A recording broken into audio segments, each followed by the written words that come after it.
We begin tonight in the Southeast, a region facing a historic disaster. In the wake of Hurricane Helene, millions are still without power, complicating recovery efforts, gas shortages, and spotty cell phone service. The death toll still rising, at least 105 now known dead. The monster storm cut a devastating path, stretching more than 600 miles across several states. We have two reports tonight, beginning with Skyler Henry in hard-hit Marshall, North Carolina. Skyler, good evening.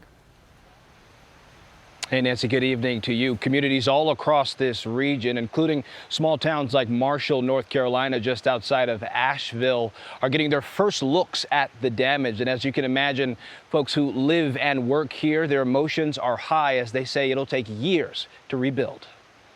Mountain towns across Appalachia are cut off. Nearly 300 roads are impassable in western North Carolina alone. There has been no power or cell phone service in the city of Asheville since last week, leaving panicked relatives unable to reach loved ones. That's my neighbor's house. It's gone. That's crazy. I literally just looked.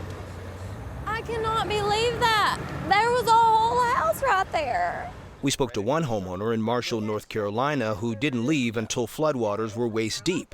When she returned today, the neighborhood was swept away. Their house is literally completely gone. My neighbor's house his trailer is up against my house. Today, authorities rushed to airlift supplies and restore communications with devastated communities. People are desperate for help, and we are pushing to get it to them. A massive effort. Many people are cut off because roads are impassable. Long lines for gas are snarling busy roads in hard-hit South Carolina.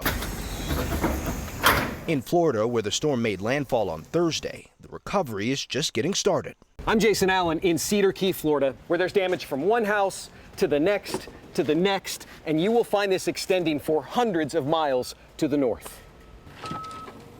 Heather Greenwood has lived on Cedar Key for the last 5 years and manages the town's bed and breakfast. So many of these island people work so hard and they've just lost everything.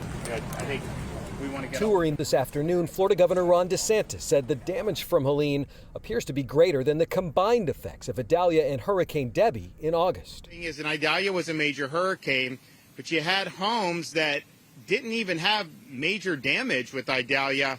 Some of those homes were totally destroyed. I mean, it was really, really catastrophic. The governor said most Floridians impacted, except for people in places like this, could have their power back by tonight. Now, we talked to the owner here. She wasn't even going to come back here today because she said there's really nothing left, as you can see, to come back to. In some cases, the only thing they have is the memories that they are finding in the mud. Nancy? Skyler Henry and Jason Allen, thank you.